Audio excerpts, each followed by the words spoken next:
بسم اللہ الرحمن الرحیم۔ السلام علیکم۔ صحیح بخاری کی پہلی حدیث، آپ صلی اللہ علیہ وآلہ وسلم فرمایا کرتے تھے، تمام اعمال کا دار و مدار نیت پر ہے، اور ہر عمل کا نتیجہ ہر انسان کو اس کی نیت کے مطابق ہی ملے گا۔ پس جس کی ہجرت ترک وطن دولت دنیا حاصل کرنے کے لیے ہو یا کسی عورت سے شادی کی غرض سے ہو، پس اس کی ہجرت ان ہی چیزوں کے لیے ہوگی جن کے لیے حاصل کرنے کی نیت سے اس نے ہجرت کی ہے۔ ایک شخص حارث بن حشام نامی نے حضرت صلی اللہ علیہ وآلہ وسلم سے سوال کیا تھا کہ حضور، آپ پر وحی کیسے نازل ہوتی ہے؟ آپ صلی اللہ علیہ وآلہ وسلم نے فرمایا، وحی نازل ہوتے وقت کبھی مجھ کو گھنٹی کی سی آواز محسوس ہوتی ہے، اور وحی کی یہ کیفیت مجھ پر بہت شاق گزرتی ہے۔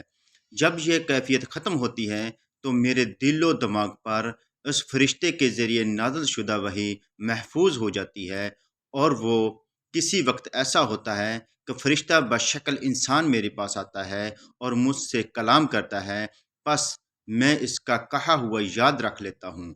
حضرت عائشہ رضی اللہ تعالی عنہا کا بیان ہے کہ میں نے سخت کڑاکے کی سردی میں حضرت صلی اللہ علیہ وآلہ وسلم کو دیکھا ہے کہ آپ صلی اللہ علیہ وآلہ وسلم پر وحی نازل ہوئی، اور جب اس کا سلسلہ معکوف ہوا تو آپ صلی اللہ علیہ وآلہ وسلم کی پیشانی پسینے سے شرابور تھی۔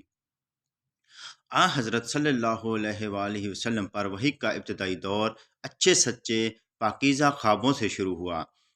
آپ خواب میں جو کچھ دیکھتے وہ صبح کی روشنی کی طرح صحیح اور سچا ثابت ہوتا۔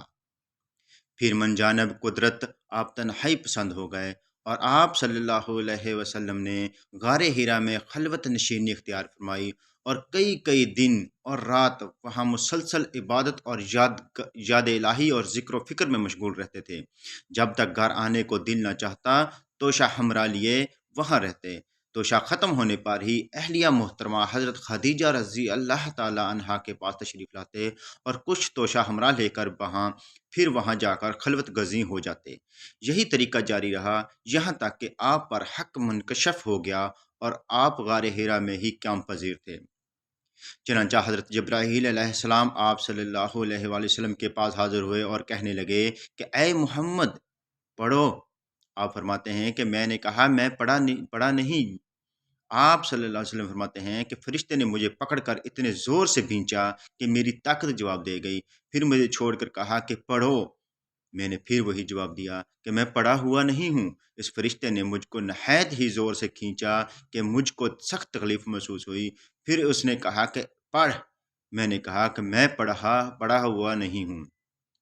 فرشتے نے تیسری بار مجھ کو پکڑا اور تیسری مرتبہ پھر مجھ کو بھینچا، پھر مجھے چھوڑ دیا اور کہنے لگا کہ پڑھو اپنے رب کے نام کی مدد سے جس نے پیدا کیا انسان کو خون کی پھٹکی سے۔ پڑھو اس پڑھو اور آپ کا رب بہت ہی مہربانیاں کرنے والا ہے۔ بس یہی آیتیں آپ جبرائیل علیہ السلام سے سن کر اس حال میں غار ہیرا سے واپس ہوئے کہ آپ کا دل اس انوکھے واقعہ سے کانپ رہا تھا۔ آپ صلی اللہ علیہ وسلم آپ حضرت خدیجہ کے ہاں تشریف لائے اور فرمایا کہ مجھے کمبل اڑا دو، مجھے کمبل اڑا دو۔ لوگوں نے آپ کو کمبل اڑا دیا۔ جب آپ کا ڈر جاتا رہا تو آپ نے اپنی محترمہ زوجہ حضرت خدیجہ رضی اللہ تعالی عنہا کو تفصیل کے ساتھ یہ واقعہ سنایا اور فرمانے لگے کہ مجھ کو اب اپنی جان کا خوف ہو گیا ہے۔ آپ کی اہلیہ محترمہ حضرت خدیجہ رضی اللہ تعالی عنہا نے آپ کی ڈھارس بندھائی اور کہا کہ آپ کا خیال صحیح نہیں ہے، خدا کی قسم آپ کو اللہ کبھی رسوا نہیں کرے گا۔ آپ تو اخلاق فاضلہ کے مالک ہیں، آپ تو کمبا پرور ہیں، بے کسوں کا بوجھ اپنے سر پر رکھ لیتے ہیں، مفلسوں کے لیے آپ کماتے ہیں، مہمان نوازی میں آپ بے مثال ہیں، اور مشکل وقت میں آپ امر حق کا ساتھ دیتے ہیں۔ ایسے اوصاف حسنہ والا انسان یوں بے وقت ذلت و خواری کی موت نہیں پا سکتا۔ پھر مزید تسلی کے لیے حضرت خدیجہ رضی اللہ تعالی عنہا آپ صلی اللہ علیہ وسلم کو ورقہ بن نوفل کے پاس لے گئیں، جو ان کے چچا زاد بھائی تھے اور زمانہ جاہلیت میں نصرانی مذہب اختیار کر چکے تھے اور عبرانی زبان کے کاتب تھے۔